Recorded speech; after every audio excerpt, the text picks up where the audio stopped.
बाल दिवस के मौके पर भारत मंडपम में कार्यक्रम। प्रधानमंत्री नरेंद्र मोदी ने कार्यक्रम में लिया हिस्सा, बच्चों को किया संबोधित।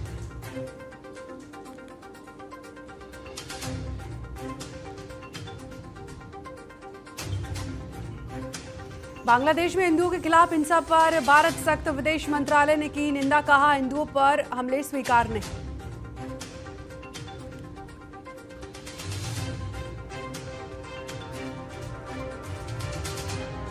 जनवरी में होगा बिहार मंत्रिमंडल का विस्तार, बीजेपी जेडीयू की सहमति, मंत्रिमंडल में 11 से 12 नए मंत्री हो सकते हैं शामिल।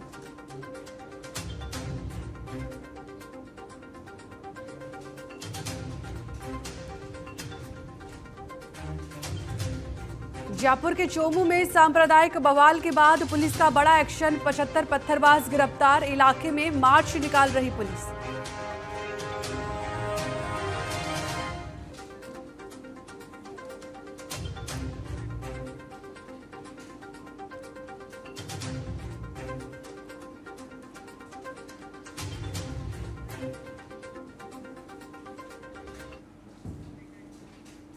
नमस्कार, टीएनपी न्यूज देख रहे हैं आप। मैं हूं आपके साथ प्रियंका। शाम के 5 बज चुके हैं और वक्त हो चला है आज की 5 बड़ी खबरों का। पहली बात, खबर में बात होगी वीर बाल दिवस के अवसर पर प्रधानमंत्री नरेंद्र मोदी के संदेश की। बात करते हैं दूसरी खबर की। हम बात करेंगे बांग्लादेश में हिंदुओं पर अत्याचार, और जिसमें भारत ने कड़ी निंदा जताई है। तीसरी खबर में बात होगी जयपुर के चोमू में बवाल की, जिसमें पुलिस ने बड़ी कार्रवाई करते हुए 75 पत्थरबाजों को हिरासत में लिया है। इसके बाद अब बात करेंगे कुलदीप सेंगर की जमानत पर हो रहे विरोध की। दिल्ली हाईकोर्ट के सामने बड़ी संख्या में लोगों ने इकट्ठा होकर हाथ में तख्तियां लेकर फैसले का विरोध किया। और आखिर में बात करेंगे नीतीश कैबिनेट के विस्तार की।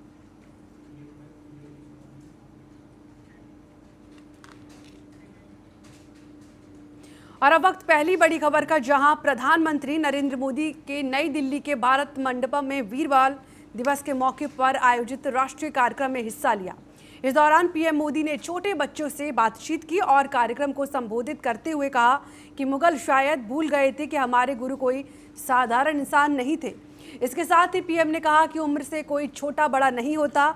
हमारे देश में छोटे बच्चों के अच्छे विचारों को सुनने की परंपरा रही है। वहीं पीएम ने वीर बाल दिवस पर बच्चों को संदेश दिया कि जिंदगी में अपने लक्ष्य पर फोकस रखें और कभी शॉर्ट टर्म पॉपुलैरिटी की चमक धमक में ना फंसे।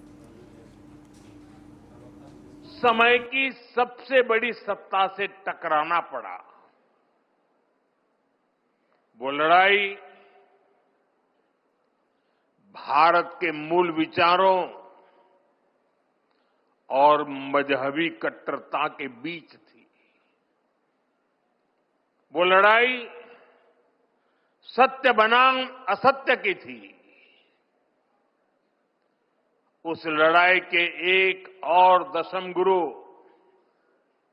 श्री गुरु गोविंद सिंह जी थे। दूसरी ओर क्रूर औरंगजेब की हुकूमत थी।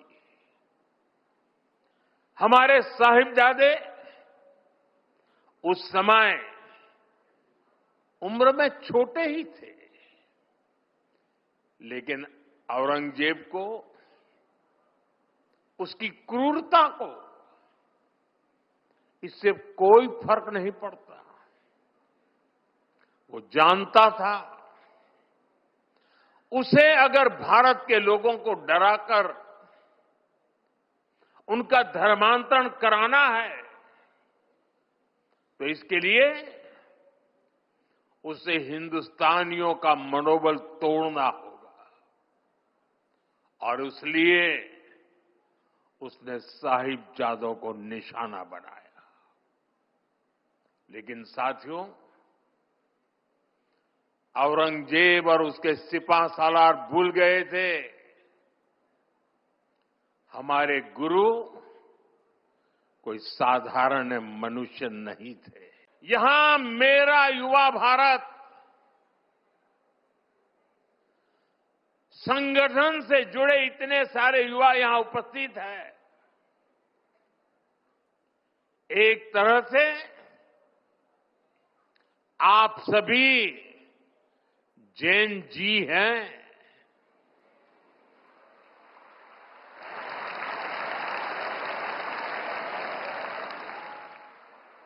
जेन अल्फा भी है।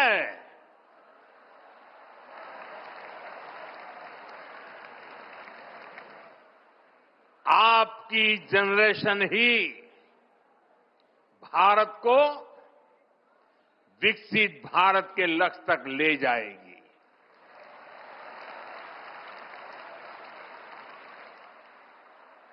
मैं जैन जी की योग्यता, आपका आत्मविश्वास देखता हूं, समझता हूं और इसलिए आप पर बहुत भरोसा करता हूं।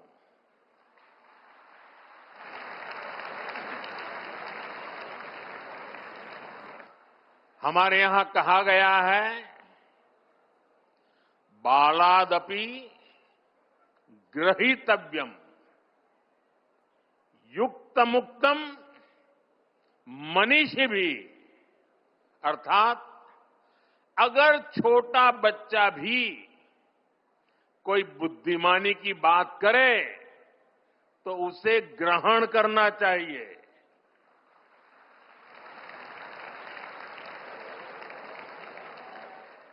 यानी उम्र से कोई छोटा नहीं होता और कोई बड़ा भी नहीं होता। और स्टार्टअप वर्ल्ड में जाना चाहते हैं, उनके लिए स्टार्टअप इंडिया जैसे मिशन है। जो स्पोर्ट्स में आगे बढ़ रहे हैं, उनके लिए खेलो इंडिया मिशन है। अभी 2 ही दिन पहले मैंने सांसद खेल महोत्सव में भी हिस्सा लिया। ऐसे तमाम मंच आपको आगे बढ़ाने के लिए हैं।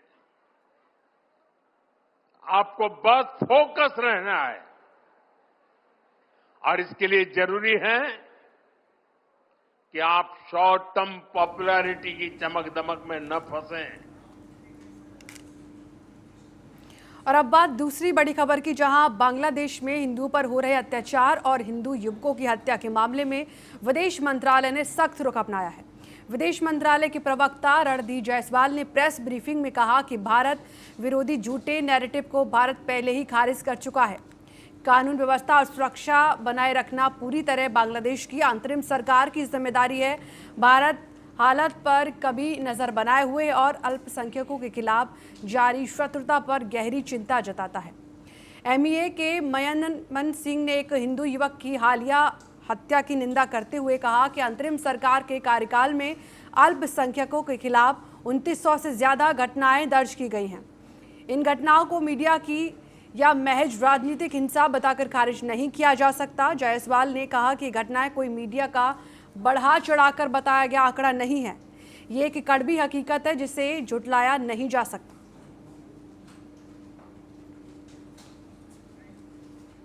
Our point on Bangladesh has been very clear and consistent all throughout. India stands for strengthening our ties with the people of Bangladesh. We favor peace and stability in Bangladesh, and we also, our point of view on elections, you are aware, we stand for free, fair, inclusive and participatory elections in Bangladesh, which is to be held in a peaceful atmosphere. So that is where we are. We stand for fair, free and inclusive and participatory elections in Bangladesh.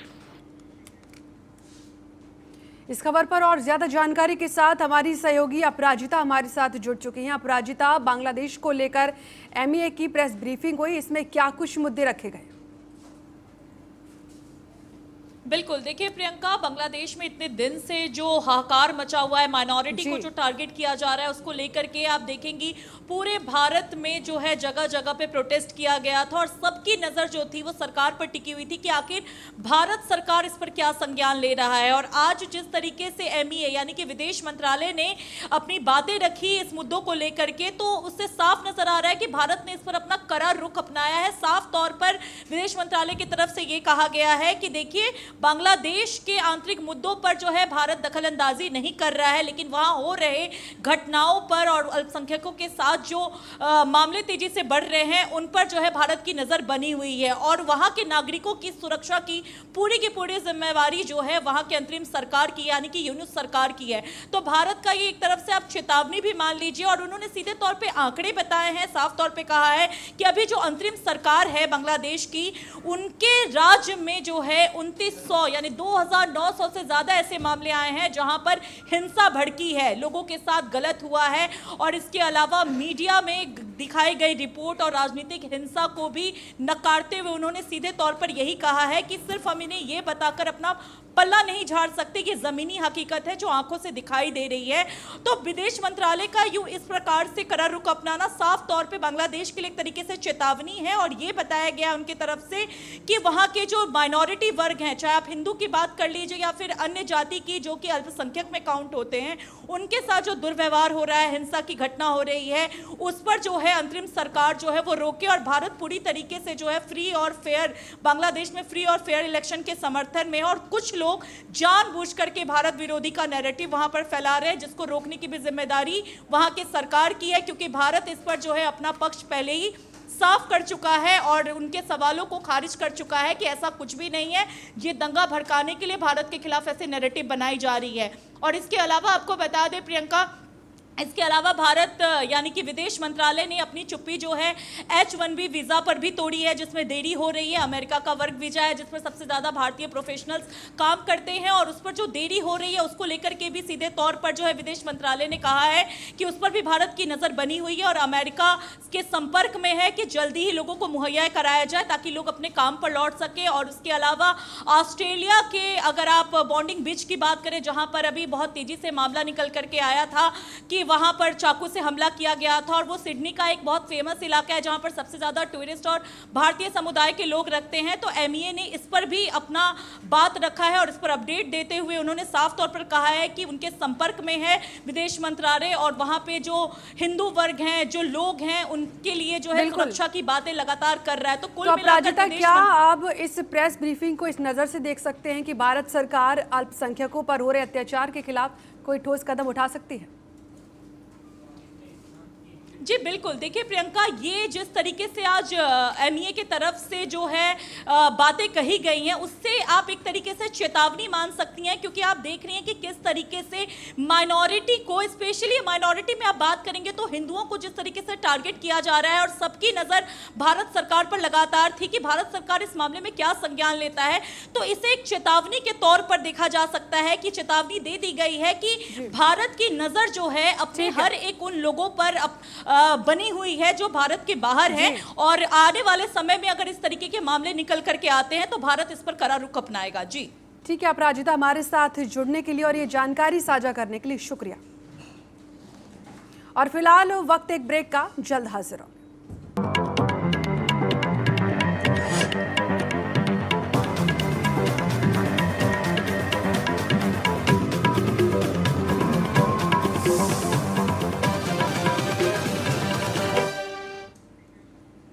खबरों में रुक करते हैं एक और बड़ी खबर का, जहां राजस्थान के जयपुर में चोमू में बड़ा हादसा हुआ और इसी के साथ उस वक्त सांप्रदायिक तनाव फैल गया जब बस स्टैंड स्थित एक मस्जिद के बाहर से पत्थर हटाने की कार्रवाई के दौरान ये विवाद हुआ। देखते ही देखते स्थिति इतनी ज्यादा बिगड़ गई कि सामुदायिक विशेष के लोगों ने पुलिस पर पथराव शुरू कर दिया। हालात संभालने के लिए पुलिस को लाठीचार्ज करना पड़ा और आंसू गैस के गोले भी दागे गए। ज्यादा बल बुलाकर हालत को जल्द काबू में कर लिया गया। घटना की गंभीरता को देखते हुए कई स्थानों की फोर्स, दंगा नियंत्रण वाहन और भारी पुलिस बल क्षेत्र में तैनात किए गए। पूरा इलाका फिलहाल छावनी में तब्दील है। उपद्रव के मामले में पुलिस ने बड़ी कार्रवाई करते हुए 75 पत्थरबाजों को हिरासत में लिया है, जिसमें करीब 1 दर्जन महिलाएं भी शामिल हैं। इसके अलावा कानून व्यवस्थाएं बनाए रखने के लिए प्रशासन ने इलाके में 24 घंटे के लिए इंटरनेट सेवाएं बंद कर दी हैं।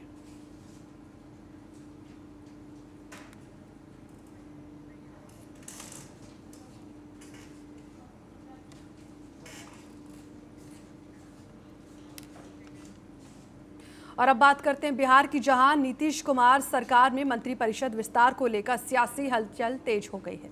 सूत्रों के मुताबिक ये विस्तार अगले महीने यानी जनवरी में मकर संक्रांति के बाद किया जा सकता है। हाल ही में मुख्यमंत्री नीतीश कुमार की दिल्ली यात्रा के दौरान प्रधानमंत्री नरेंद्र मोदी और केंद्रीय गृह मंत्री अमित शाह के साथ मुलाकात हुई थी, जिसके बाद मंत्रिमंडल विस्तार की अटकलों को और बल मिला है। दरअसल वर्तमान में नीतीश मंत्रिपरिषद में कुल 10 मंत्री पद खाली हैं। इसमें 6 पद जेडीयू और 4 पद बीजेपी कोटे के हैं। बिहार में मुख्यमंत्री समेत अधिकतम 36 मंत्री बनाए जा सकते हैं।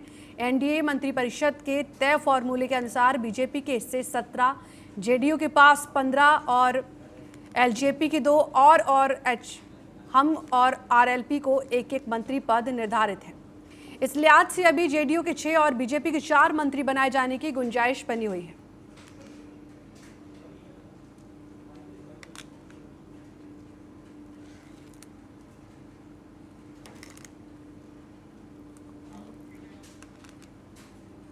तो बीते दिन क्रिसमस डे के दिन कई जगहों पर लोगों का बवाल देखने को मिला, जिसको लेकर हमारी संवाददाता ने कांग्रेस के नेता पवन खेड़ा के साथ खास बातचीत की है। उन्होंने क्या कुछ कहा, आइए आपको सुनवाते हैं।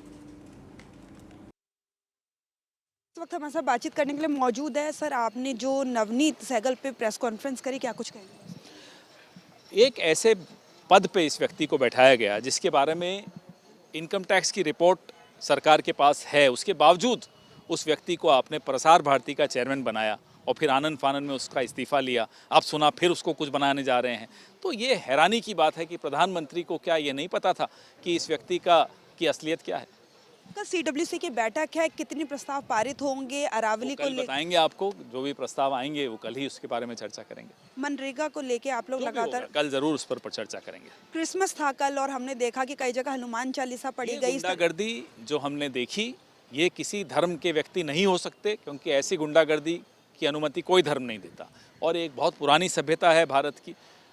सेंटा क्लॉज की टोपी से अगर असुरक्षा हो जाए तो ये किस तरह के हिंदू हैं और किस तरह के भारतीय हैं?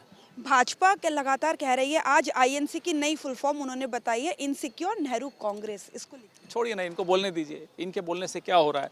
जो इस देश को कांग्रेस का योगदान है, वो कहीं आप निकल जाइए, किसी सड़क पर निकल जाइए, योगदान दिखेगा। मोदी जी ने सिर्फ नाम बदलने के अलावा और कुछ किया है? कोई नई चीज़ लाए हैं? बताइए। बहुत बहुत धन्यवाद हमसे बातचीत करने के लिए। तो ये थे कांग्रेस पार्टी के वरिष्ठ नेता पवन खेड़ा। और अब बात यूपी की राजधानी लखनऊ की, जहां केजीएमयू से सामने आए लव जिहाद के गंभीर मामले ने एक बार फिर महिला सुरक्षा और कानून पर सवाल खड़े कर दिए हैं। इस पूरे मामले को लेकर हमारी संवाददाता ने यूपी महिला आयोग की उपाध्यक्ष अपर्णा यादव से खास बातचीत की है। उन्होंने क्या कुछ कहा, ये आपको सुनवाते हैं। पूरे देश भर में लव जिहाद का मामला बहुत बार निकल करके सामने आया है और अभी हाल फिलहाल में केजीएमयू लखनऊ में जिस तरीके से लव जिहाद का मामला बहुत ज़्यादा उठता हुआ नजर आया, उसमें जो आवाज़ उसके अगेंस्ट रेस करने में सबसे पहले अगर किसी का नाम आता है तो यूपी की जो महिला आयोग की उपाध्यक्ष हैं अपर्णा यादव, उनका नाम सबसे पहले सामने आता है। और वो पहले भी कई ऐसे मुद्दों पर अपनी आवाज़ को बुलंदता के साथ जो हैं वो रेस करती रही हैं। चलिए सीधे अपर्णा यादव जी से बात करते हैं और जानते हैं पूरा मामले को वो किस नज़र से देखती हैं।